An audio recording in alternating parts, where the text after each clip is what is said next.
Okay, I want to talk about two great methods for conditioning and getting in awesome shape. So, I'm going to show you guys this really quick. I just finished this up. It's the ISSA bodybuilding certification. Josh Bryant wrote this book and created this certification.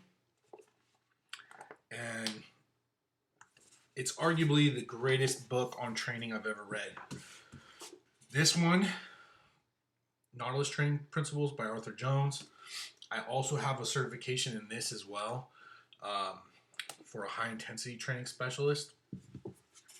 These two books are the best books on training that I've ever read myself. And so I want to just talk about, I guess, unusual methods for conditioning or just different methods that people don't typically use. A lot of people, what they do is they look at strength training as lifting weights for strength, and then cardiovascular training as doing, say, running, biking, swimming, whatever cardiovascular activity that people typically use. So I learned about metabolic conditioning from Arthur Jones basically through circuit training. So I had never really thought about it before, but cardiovascular training is basically just elevating your heart rate. And you can elevate your heart rate in a number of different ways, not just through running. Running elevates your heart rate, swimming elevates your heart rate, bicycling elevates your heart rate, but try doing a heavy set of squats for 20 reps, right? Your heart rate's going to be through the roof. The highest I think I've ever gotten my heart rate was I did a really heavy set of like 20 squats and then like 20 deadlifts. And my heart rate was like 220 beats per minute, which is close to fibrillation, where your heart, instead of beating, starts pulsing and you die. I think the highest I ever got it running up a hill was 180. So weight training is a great tool for conditioning, getting your heart rate elevated.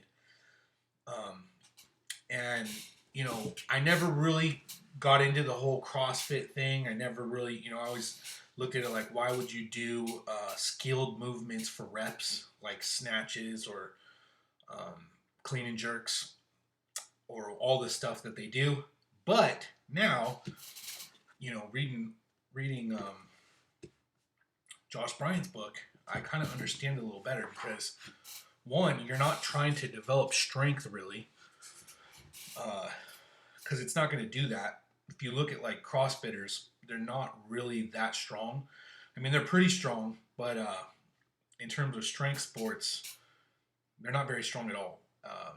I could outlift any CrossFitter in the world basically in a squat or deadlift. They could outdo me in the clean and jerk or the snatch, but it's more of a skilled movement. But their limit strength is not very good. But their metabolic conditioning is possibly second to none. I mean, that's why they're called the fittest athletes in the world. And they have great results. Their bodies are amazing. They're in incredible fitness. Why is that? Metabolic conditioning. What metabolic conditioning is, it's not conditioning through running. It's conditioning through lifting weights.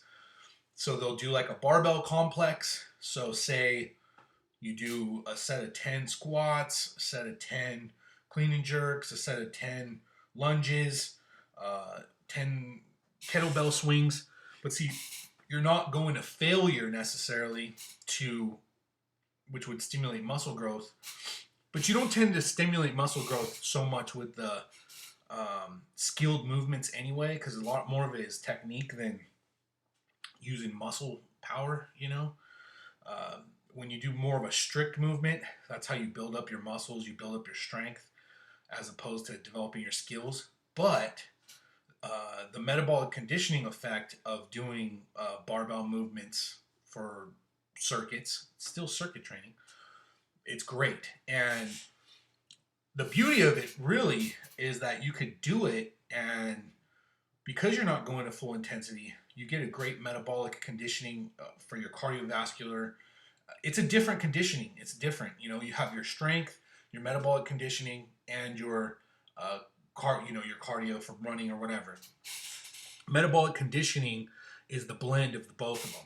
It's the blend of the two, right? And so when you do metabolic conditioning, though, you're not necessarily pushing yourself to failure, and so you're not gonna thrash your muscle groups as much as if you were doing like a hard set of squats to failure or like a traditional strength training workout. So your recovery is going to be a little bit better. That's why you see, I wouldn't really advise it, but you see CrossFit athletes doing these workouts every single day, because they're not really breaking down the muscles and building them back up. They're just conditioning. They're solely conditioning. And I think it's fantastic. I think it's an excellent form of conditioning, and it should be used not every day, but a couple days a week, in conjunction with doing strength training as well. That's what I believe in. You could also do speed training, which is something I've done videos on, and interval training, which is the other cardiovascular type of training that I would recommend.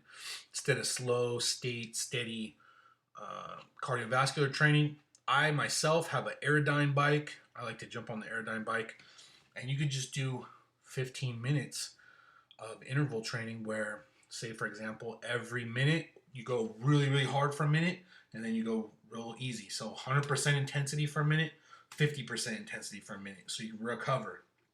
100% intensity for a minute, 50% intensity. And that's metabolic conditioning as well. Just like with if you're doing the weights, it's the same thing. You're not quite pushing yourself, to the point where you can't continue, where you have to stop. So you're fluctuating between. So we have 100% level of intensity. You're going to fluctuate between 30 and 70%. It's great as well for, say, fighters, like fighter conditioning for fighting.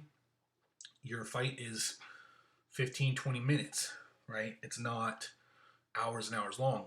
The reason you get in shape from doing long, slow state cardio, like say if you ran a marathon or something, is really it's just making your strength to weight ratio really good, because you're burning all your body fat off.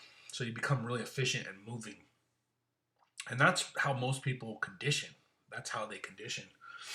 But you're not going to have the intensity that you have if you do metabolic conditioning. So I would suggest doing metabolic conditioning. I think, this is great phases of training. You could do your speed training, neurological. You could do your interval training. You could do your metabolic training. And you could do your limit strength training, which is extremely important, because that's the foundation of everything. The stronger you are, the higher you're going to be able to jump. The stronger you are, the more weight you're going to be able to lift. The stronger you are, the faster you're going to be able to run. The better you're going to be at everything. Now, of course, you have to have conditioning as well if you're going to sustain those activities for any duration of time. That's why metabolic conditioning is very important. It really is. You don't really need it, say if you're a power lifter, but for health reasons, it's still going to be good to do some of that. And like I said, the beauty of it really is your ability to recover from it. It's going to jack up your central nervous system a bit, so you can overtrain doing it, but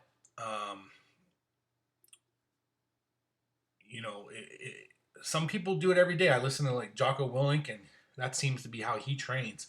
He doesn't push it to maximum intensity necessarily all the time, and he does metabolic conditioning every single day. And he's a really tough guy, mentally strong, Navy SEAL. But yeah, you could do that because you're not breaking down the muscles. You're activating another energy source in your body.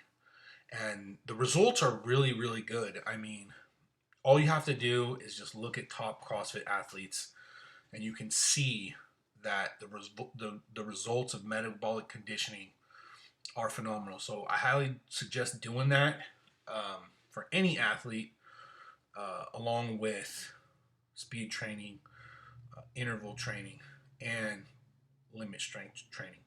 And also, whatever your sport is, skill training as well.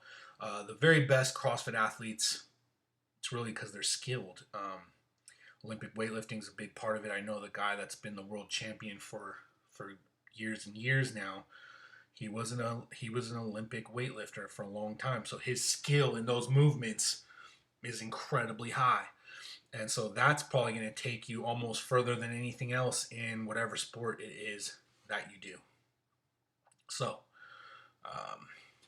hope you liked that video on metabolic conditioning. Hope it was a good explanation of it. Give it a try and check out my website at www.davenportbarbell.com. Thank you.